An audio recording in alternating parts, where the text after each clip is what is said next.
Hello friend, সবাই কেমন আছো? আশা করি ভালো আছো আর আমিও ভালো আছি। তো আজকের ভিডিওটা শুরু করছি। দেখো আমি যাচ্ছি কোথায় বলো তো, কচুর শাক আনতে। এত আমার কচুর শাক খেতে ইচ্ছা করছে, মানে কি বলবো।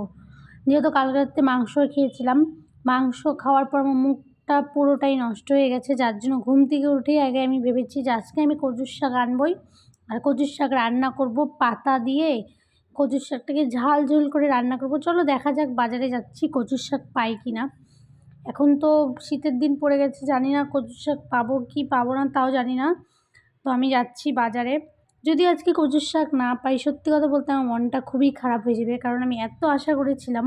রাত্রে ঘুমিয়ে ঘুমিয়ে এটাই চিন্তা করেছি যে কালকে কখন সকাল হবে আমি বাজারে যাব, কচু শাক নিয়ে আসবো। তো দেখো আমি বাজারে চলে এসেছি, সারা বাজার খুঁজছি, কচুর শাক আর পাচ্ছি না। লাস্টে এই শিমগুলো দেখেছি, ভাবলাম এই শিমগুলো নিই। দেখো এই যে আমার হাতে যে শিমগুলো দেখছো, এটাকে মটর শিম মনে বলে। তো কচু শাক যেহেতু পাইলাম না, তো যার জন্য এই শিমটা নিয়ে আসলাম। এটা দিয়ে সর্ষা দিয়ে আলু বেগুন দিয়ে চচ্চড়ি করবো। তারপরে দেখো আমি একটু ট্যাং বানিয়ে নিলাম, কারণ বাজারে গেলে আমার পুরো মাথা ঘুরে। বাজার থেকে এসে বানিয়ে নিলাম, এখন আমি খাবো।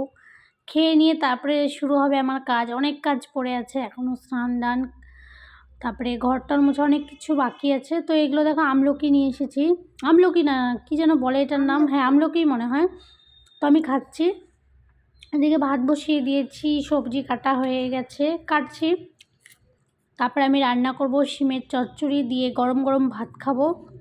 আমি সকালেই খেতে পারি ঠিকঠাক মতন, তারপরে দুপুরবেলা আমার আর একদম খেতে ইচ্ছা করে না।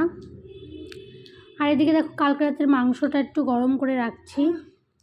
মাংসটা গরম করে রাখছি, পরে আমার মেয়ে হয়তো খাবে। আমি খেলে খেলাম, না খেলে নাই। তো আমার দেখো সবজি কাটা হয়ে গেছে। তো এখানে মশলা বেটে নিচ্ছি, কাঁচা লঙ্কা, সর্ষা বাটছি। বাটতে তো একদমই ইচ্ছা করে না আমার, নিচে বসে কোনো কাজই করতে ইচ্ছা করে না, তাও করি। সব কিছু তার উপরে হয় না।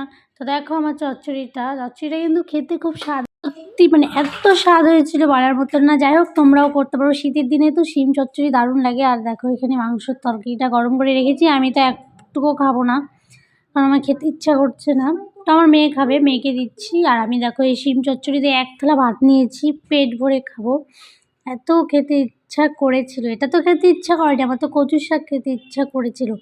কিন্তু কি আর করব, কচুর শাক পেলাম না। আবার যাব কালকে বাজারে, গিয়ে দেখব যে কচুর শাকটা পাই কি না। যদি পাই তো রান্না করব। আমার এই যে পাতা দিয়ে, মানে পাতা আর ডগা সব কিছু দিয়ে যে রসুন টসুন দিয়ে করে না, একদম থ্যাকথ্যাকা করে, খুব ভালো লাগে খেতে। তো যাই হোক, দেখো আমার কিন্তু গ্যাস ট্যাস মোছা হয়ে গেছে, বাসন মাজিনি, বাসন রেখে দিয়েছে। আর এদিকে দেখো কাপড় ধুয়ে নিয়ে আসলাম, কাপড়গুলোকে মেলে দিচ্ছি। ঘরের মধ্যেই মেলে দিব, কারণ জানলার এখানে খুব রোদ্রু আসে, রোদ্রের মধ্যেই মেলে দিব, এখানেই শুকিয়ে যাবে। ক্লিপ লাগিয়ে দিব, আর কোনো চিন্তা নেই। তারপরে দেখো আমি আমার কাজ শুরু হয়ে, দেখো এদিকে ঘর ঝাড়ু দিচ্ছি। ঘর ঝাড়ু দিয়ে ঘর মুছবো, জানি না আজকে মুছতে পারবো কিনা, না মুছলে নাই। তো এখন দেখো একেবারে সন্ধ্যাবেলায় চলে আসলাম, সন্ধ্যা দিচ্ছি, সন্ধ্যাবাতি দিচ্ছি।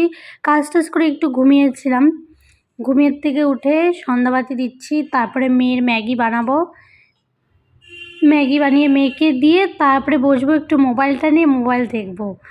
কারণ এই টাইমে 6টা সাড়ে 6টার দিকে আমি বসে বসে মোবাইল দেখি, ভিডিও টিডিও এডিট করি, অনেকের ভিডিও দেখি, ভালো লাগে। আর মেয়েকে দেখো ম্যাগি বানিয়ে দিচ্ছি, মেয়ে কি খুশি। আর দেখো কি করেছে, ঘরের অবস্থা, করলাম না করলাম সব তোমাদের সাথে শেয়ার করলাম।